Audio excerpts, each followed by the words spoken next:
আজকে আমাদের ডেপুটেশন হচ্ছে গিয়ে দীর্ঘদিন ধরে আপনারাও জানেন যে লাস্ট অগাস্ট 23 যে হাইকোর্ট একটা রায় দিয়েছিল, রায় মূলে একটা সিট গঠন হয়েছিল এই এমবিবি স্টেডিয়ামে হাইমাস্ট যে ফ্লাড লাইট, এটা একটা দুর্নীতি হয়েছে, একটা মিস অ্যাপ্রোপ্রিয়েশন অফ ফান্ড আমরা দেখতে পেয়েছি। সমস্ত জেনারেল বডিকে উপেক্ষা করে এরা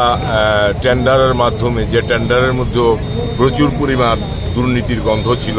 আমরা বারবার আপনাদের মাধ্যমে সারা ত্রিপুরা রাজ্যের মানুষের কাছে তুলে ধরার চেষ্টা করেছি এবং যথারীতি হাইকোর্ট আমাদের যে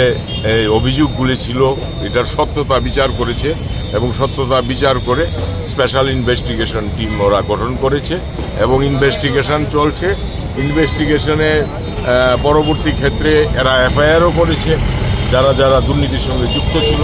কিন্তু এখন অবধি অ্যারেস্ট হচ্ছে না। কেন হচ্ছে না,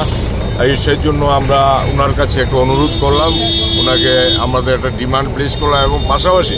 আমরা আরও জানতে পেরেছি যে এই এমবিবি স্টেডিয়ামের ফ্লাড লাইটের যে ব্যাপারটা, এটা শুধুমাত্র এমবিবির মধ্যেই সীমাবদ্ধ না। এই ইন্টারন্যাশনাল এই যে আমাদের পিটিএ গ্রাউন্ড যে ইন্টারন্যাশনাল স্টেডিয়াম, ওখানের যে ফ্লাড লাইট করার কথা, ওখানেও এই সেম দুর্নীতি এই এমবিবি স্টেডিয়ামের মতো ওখানে ওরা, যেখানে 10 কোটি টাকা এগ্রিমেন্টের মধ্যে ছিল, এজেন্সি RKSP কে দেওয়া হয়েছিল কাজ 2017 সনে, এই RKSP এটাকে এক্সট্রা আইটেম করে 26 কোটি টাকা করে ওদেরকে 13 কোটি টাকা দিয়ে দেওয়া হয়েছে। আমরা আজকে অনুরোধ করেছি যে ইনভেস্টিগেশন চলছে এমবিবি ফ্লাড লাইটের দুর্নীতির ব্যাপারে, এটার পাশাপাশি এটার এক্সটেনশন যেহেতু পলিটেকনিক ইন্টারন্যাশনাল স্টেডিয়াম অবধি গেছে,